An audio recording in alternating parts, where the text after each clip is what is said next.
So another one of the things that you need to pay attention to on your Polaris pool sweep, or any pool sweep or vac for that matter, is this tail scrubber.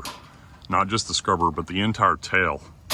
So it has all of these split rings on it, and they are split like this for a reason.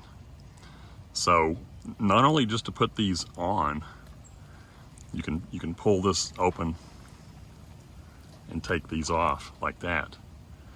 But you can also, to reduce the amount of wear, you can turn them over. So in other words, this one was on like this.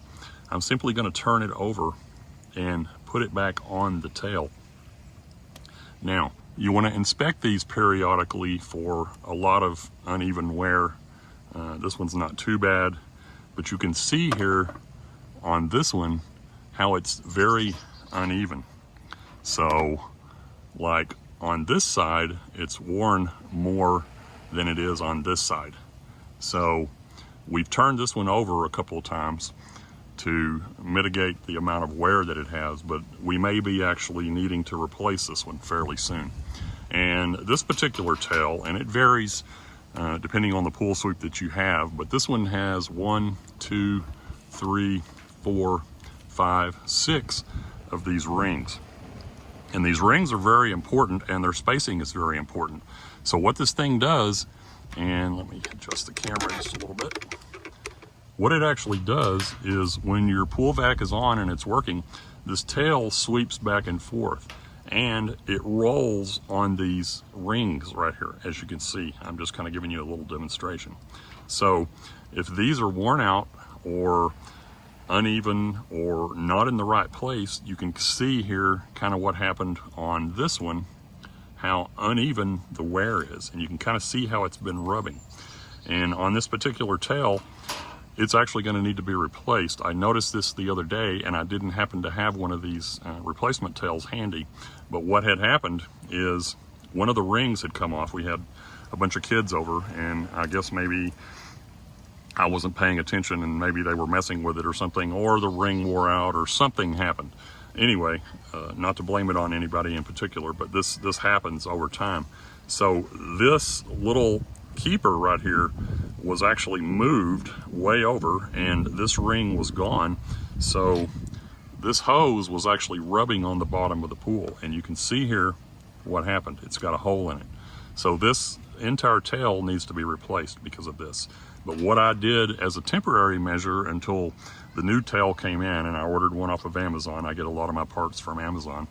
What I did until the new one got here was I simply took that spacer and rolled it over, or pulled it over to where it was on top of where the break in the line was. So the water pressure that it was losing from this hose wasn't as bad, and it still worked to a degree. But that's just one way that you can mitigate having to replace this entire tail. So we'll be right back in just a minute, and I'll show you how to replace the entire tail.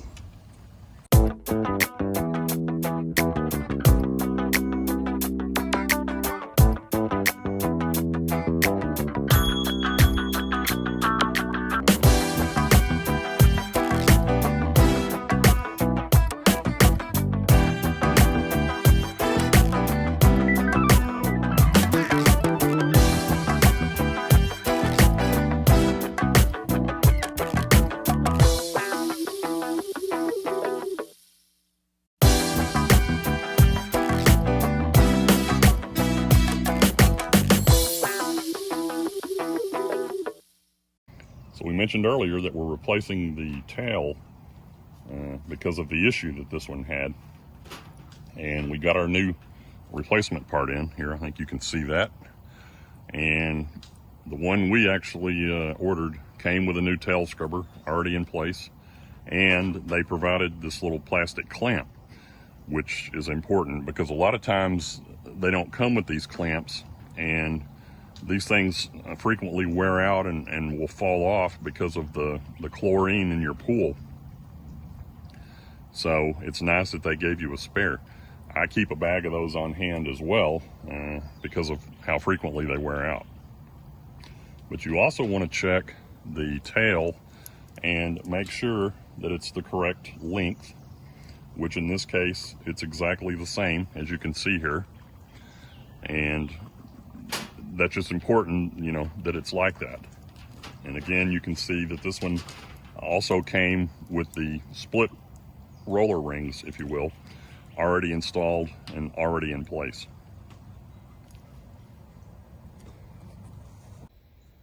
There's little teeth on this plastic piece here and little teeth on this plastic piece here, and those engage, and that's what holds this together. Now, to remove the old one, you're going to need to kind of pry these little teeth apart. So if you have like a small screwdriver or something like that, it's good.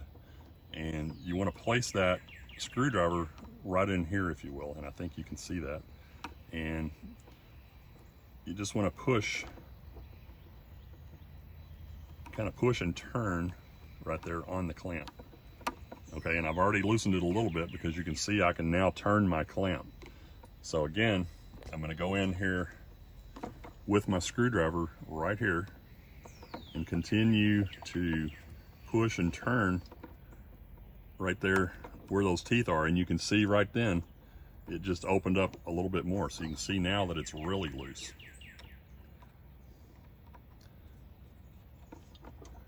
And we'll keep at that and just try to disengage those teeth completely until this thing opens up all the way. And I think it almost opened up all the way. We're going to give it one more little push and see if we can get it open. So now you can see it's all the way loose.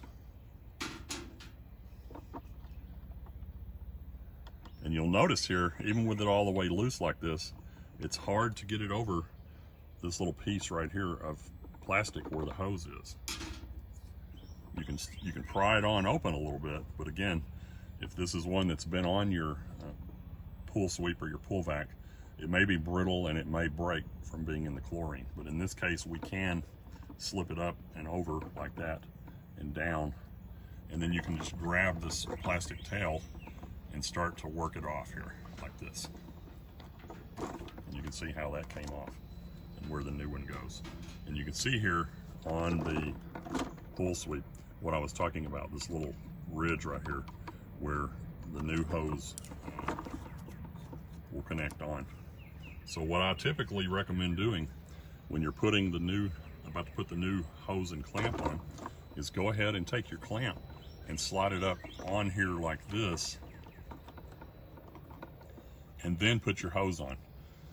That way you're not having to flex this and mess with getting it over this little raised part where the new hose is going to go. So we've got our new hose, our new tail sweep hose here ready to go on. If it's very cool outside, one of the things that you can do on these is take this end, or take the entire hose and lay it out in the sun and let it get warm so it's a little more pliable, because you'll be able to see here it's a little bit difficult to get this on here. So that's one of the things that I did. I laid this out in the sun and get it a little bit warmed up and to where it's a little bit pliable, because it's not flexible like the old one was, and you can slide it on.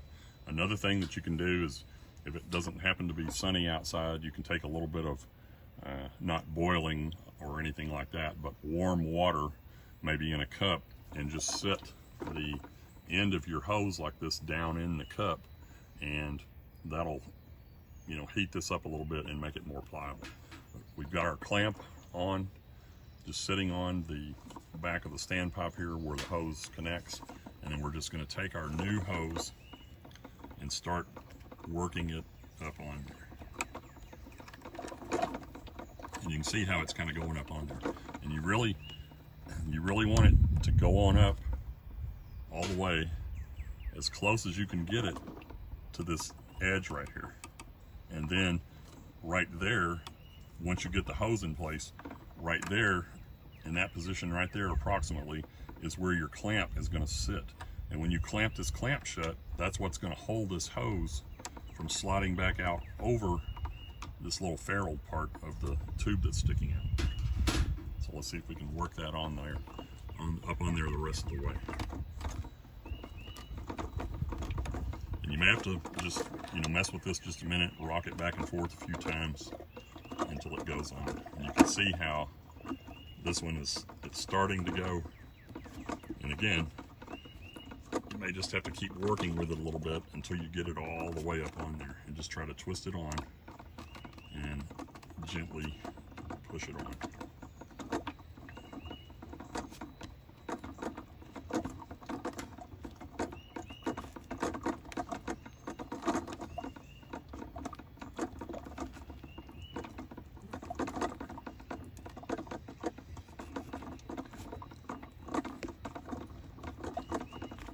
Okay, that's pretty close. So now we're going to move our clamp into position, and we're actually going to clamp it down. And one of the things that I like to do is get it to where you think it needs to be. And again, you want it just over the edge of the standpipe, right there where the hose meets up to the standpipe. You don't want the clamp to be too far out this way. You want it to be just right before that little fairing or that little knurl on that pipe there.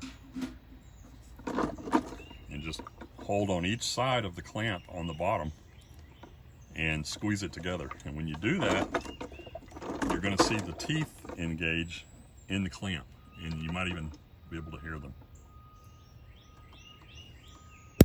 Okay, you hear that? And you want to keep going until you can't go any further. And make sure that it's good and tight, like that. Now, I don't recommend getting carried away with this,